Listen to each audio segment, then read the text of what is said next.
It's gonna be the first time in a bit that I am not going to use a script. Oh my god, my phone.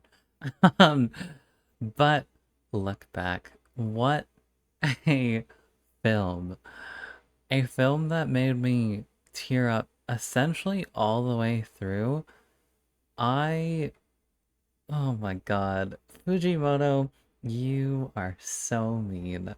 But in like all the brilliant ways that you are. I feel like it really encapsulated such an interesting point of view, an interesting, I guess, yeah, point of view of someone growing up with like like in the arts field or trying to hone their craft and be the best that they can. A lot a lot of people, growing up.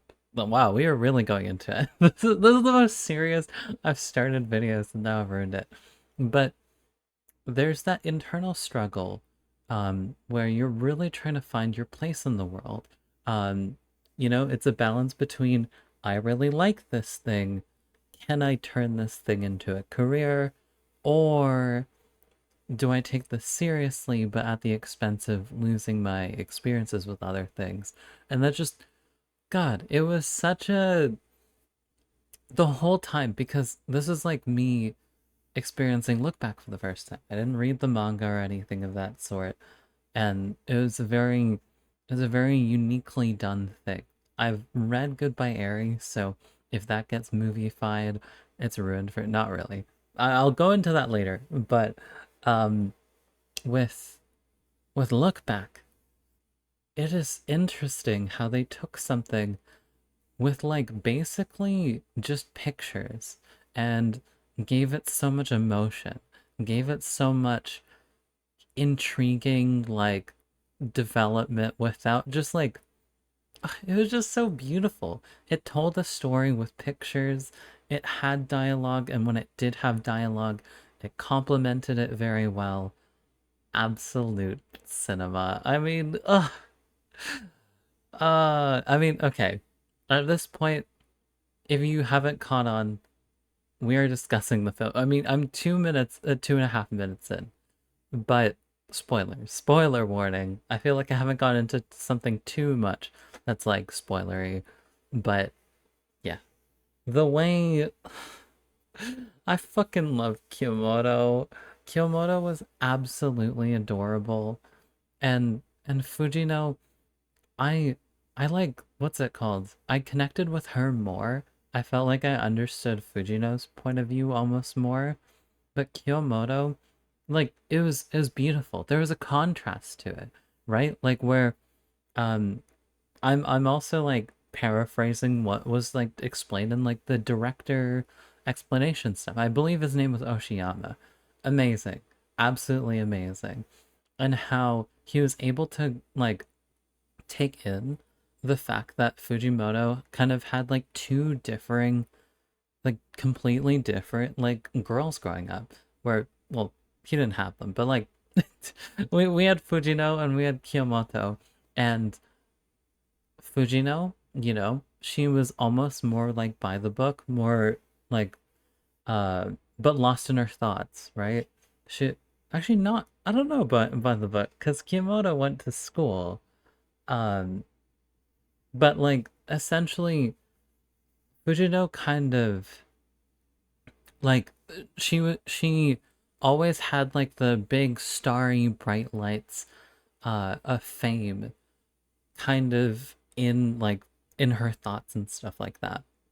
And then you have Kyomoto, who, but like, okay, wait, one last thing with Fujino, and that was like the most important part, is that she was internalizing all of that stuff, where she was kind of deliberating, she was having maybe even a bit of like second guesses, right? Because she was left out of her like friends' plans and things like that, or I guess left herself out of those plans and felt like she missed an opportunity. And I thought that's what Look Back was going to circle around. But introducing Kyomoto, and Kyomoto adorably, is struggling to like function, adorably struggling to function. That is horrible. Adorably like, okay, I should stop attaching adorably to it because what's it called? I just I just find it really cute because they're really making a nice effort, like a genuine effort to try their best and connect with someone they absolutely adore. See that was adorable. Um, but they were a lot more upfront with how they felt. They were a lot more blunt in a way, and it was beautiful how the both of them kind of ended up having different ways of showcasing that. And even like the paper slip stuff and then a grown Asa Mitaka looking ass like uh it was beautiful. Those are like the most like oh I was gonna say those are like the most memorable parts. Interestingly, like the voice actors and the way they were qualified was really interesting. How you deliberately make the person for Kyomoto um like not practice her lines. And I guess backhandedly say, yeah, your voice sounds like someone like I don't know, troubled or something like that. I don't know. It feels almost Fujimoto-esque and I kind of love it. But what was it? I'm blanking. Oh, okay. So there's a scene, and this scene was really cool on how Oshiyama took it.